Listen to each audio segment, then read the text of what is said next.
Hi friends, அஸ்ஸலாமு அலைக்கும்.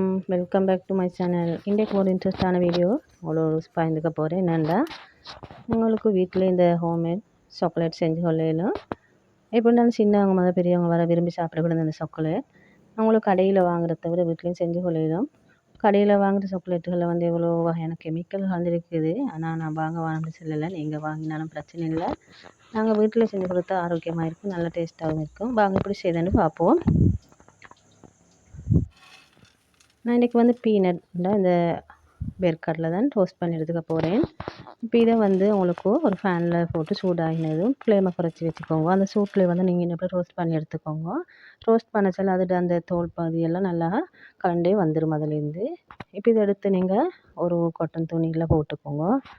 போட்டு இன்னும் அப்படி கையால் கசக்கி விட்டு எடுத்து வச்சால அதில் இந்த தோலெல்லாம் ரிமூவ் ஆயிரும். உங்களுக்கு இதுக்கு பதிலாக கஜு, பாதம் அதெல்லாம் போட்டு கேளும். இப்போ வேர்க்கடலை தான் எல்லாருக்கும் வாங்கக்கூடிய விலையிலையும் இருக்கும். இப்போ இதை எப்படி க்ளீன் பண்ணி எடுத்துக்கோங்க. அந்த தோல் எல்லாம் நீக்கி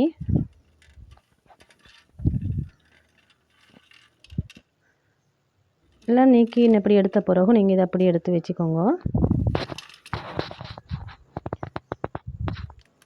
நான் வந்து இந்த கொக்கோ பவுடருக்கு வந்து எம்டியில் தான் யூஸ் பண்ணினேன். உங்களுக்கு வேண்டிய பிராண்ட் இருந்தால் பாவிக்கலும்.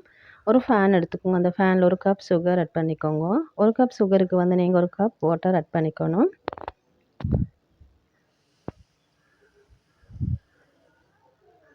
சீனி அரையும் வரைக்கும் நீங்கள் இதை கரைச்சி எடுத்துக்கணும். ஃப்ளேமை குறைச்சி வச்சுக்கோங்க. இந்த சீனி கரைஞ்சி ஒரு சிரப் பதத்துக்கு வரணும். நான் காட்டுற பதத்துக்கு நீங்கள் இதை செஞ்சு கொள்ளலாம். அப்படி செஞ்சால் தான் உங்களுக்கு இந்த சாக்லேட் வந்து அந்த நல்ல ஒரு டேஸ்ட்டாகவும் அதோட அந்த கன்சிஸ்டன்டில் வரும்.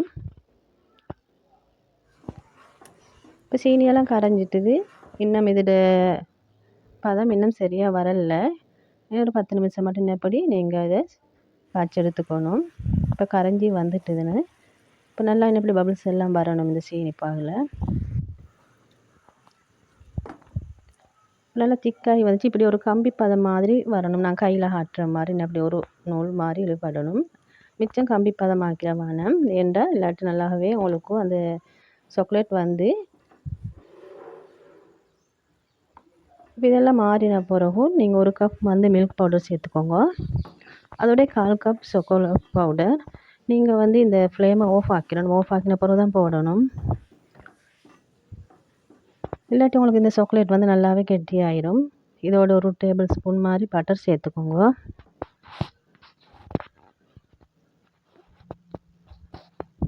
பட்டர் சேர்த்த பிறகு உங்களுக்கு அதுவும் வேண்டிய பிறகு நான் எக்ஸ்ட்ரா பட்டர் சேர்த்துட்டேன். சேர்த்த பிறகு என்ன நல்லா கலந்துட்டுக்கோங்க. அந்த சூட்லேயே வந்து அந்த பட்டர் மெல்ட் ஆகி வந்துடும்.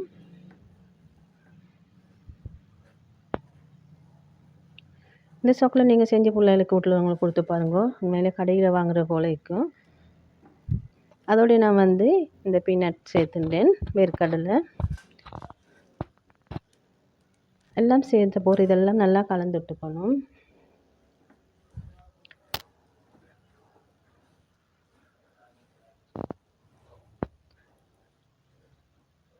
இப்படி எல்லாம் கலந்துட்ட அப்புறம் இந்த பதத்தில் வரணும். இப்போ நீங்கள் இதை சரியான அளவு வந்த பிறகு நீங்கள் இதை இறக்கி இன்னொரு பிளேட்டுக்கு மாற்றிக்கோங்க. நான் வந்து இந்த பிளேட்டில் வந்து கொஞ்சம் பட்டர் பூசிட்டேன். உங்களுக்கு பிளேட் இல்லைண்டா உங்களுக்கு ட்ரே என்னப்படியெல்லாம் போட்டுக்கலாம்.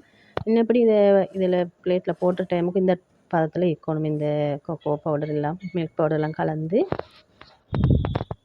இதெல்லாம் நல்லா சேஃபாக்கி இன்னப்படி செஞ்சுக்கோங்க. இது அப்படியே ஒரு ஒரு ஹவர் இல்லாட்டி அப்படியே ரெஸ்ட் பண்ண விடுங்க. இப்போ கட் பண்ணி காட்டு எப்படி வந்திருக்குன்ட்டு. உங்களுக்கு வேண்டிய ஷேப்பில் இதை வெட்டிக்கணும். சின்னதாக பெரியதாக அப்படி வெட்டிக்கணும். வெட்டி உங்களுக்கு ஸ்டோர் பண்ணி வச்சு பிள்ளைகளுக்கு குடிக்கணும். புதுசாக பார்க்குறவங்க மறக்காமல் சப்ஸ்கிரைப் பண்ணிக்கோங்க. பக்கத்தில் பெல் பட்டனை கிளிக் பண்ணிக்கோங்க.